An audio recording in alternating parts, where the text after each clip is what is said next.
All right, so we are continuing our saga of effective techniques for remembering stuff, having, of course, established that step 1 is to understand and only step 2 is to remember. And in this video, I want to talk about mind maps or spider diagrams. Now, the basic idea is that you have a concept in the middle of your page, and then you have like the branches of that concept sort of going out from the middle.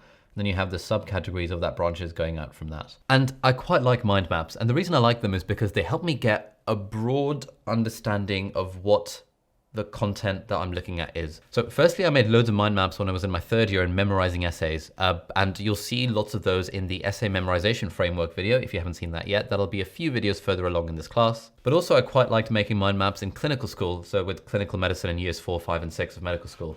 And so here is, for example, what a mind map looks like. This is the one that I made for the different coagulation disorders. Now, how do I zoom into this? So hopefully you can see on the page, this was something that I wrote on a piece of paper, and then I scanned it into OneNote because I was using OneNote at the time before Notion was a thing. And so we can see in the middle, we've got bleeding and clotting as sort of one of the strands of hematology, which is the study of blood. And I've split that up into procoagulant, so clotting disorders, and anticoagulant, so bleeding disorders. So things that make you clot and things that make you bleed. And we can see that procoagulant is split up into hereditary and acquired, and then we've got a few different things within acquired, and we've got a few different things in hereditary. And then anticoagulant is clotting factors, blood vessels, platelets, platelet number plate. And so you can see that, hopefully that this gives me an idea of what all the different categories are. And kind of like in the video earlier on, if you saw that about scoping the subject, a mind map is sort of like where you start with the base of the tree and then you branch out into different things. Then you can put the leaves and flowers and stuff on the branches. I don't know how far this metaphor extends. But so for example, if we're talking about protein C deficiency or protein S deficiency, I know that they are deficiencies. I know that they are hereditary.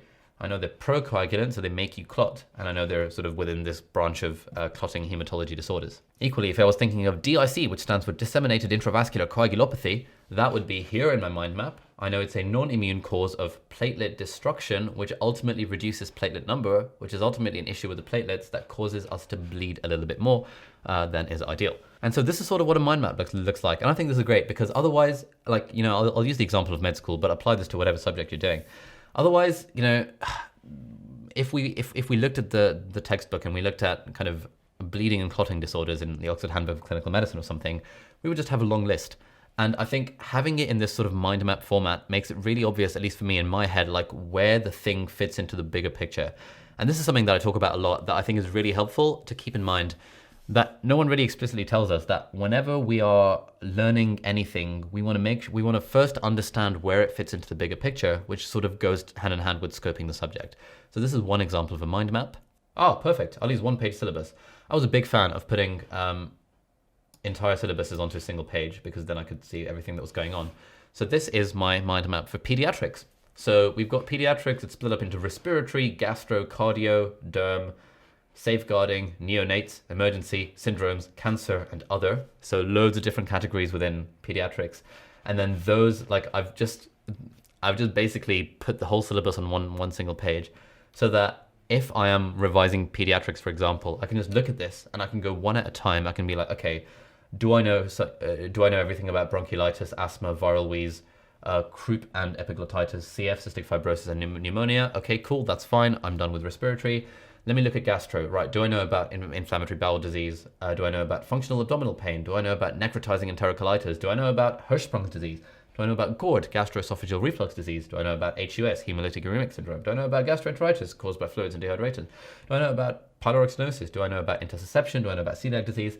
These are all the gastro-related things within pediatrics. So firstly, what I can do is I can look at the mind map and then try and active recall everything I know about these things, and then I could highlight the stuff that I didn't know and look it up. So that was one way that I would do this stuff.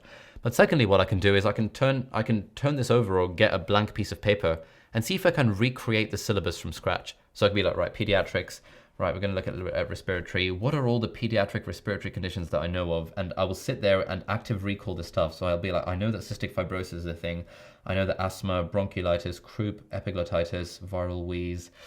Is there anything else within peds respiratory? And I'll be like, okay, I can't remember. And then I'll look at this thing and see, Oh, actually, oh, damn, pneumonia. Obviously, pneumonia is obvious, but I didn't think of that as being a respiratory pediatric thing, but then I'll add that to my mind map.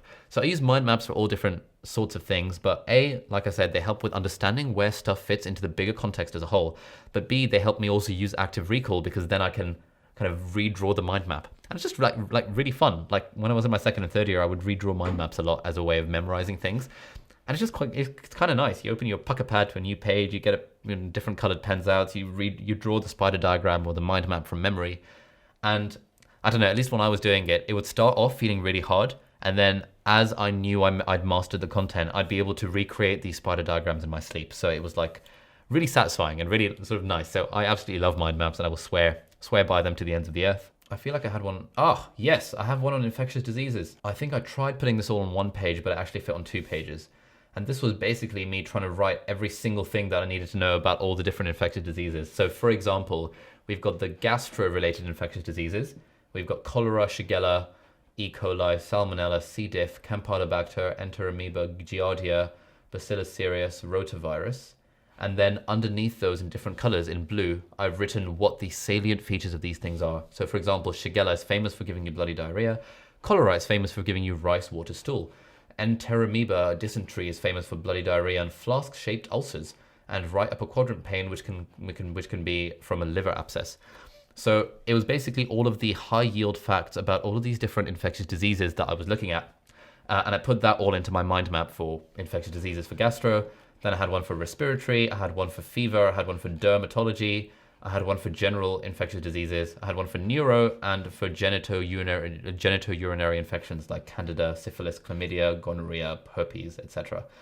Damn, this is really good. I'm looking at this now and thinking, wow, this is some good stuff. So yeah, I was using mind maps for all sorts of things, and my housemate Molly was also a big fan of mind maps. Like she would get an A3 piece of paper, write the topic in the middle, and then just try and write out everything she knew about the topic. And then she would look at her notes and kind of fill in the blanks where there were blanks.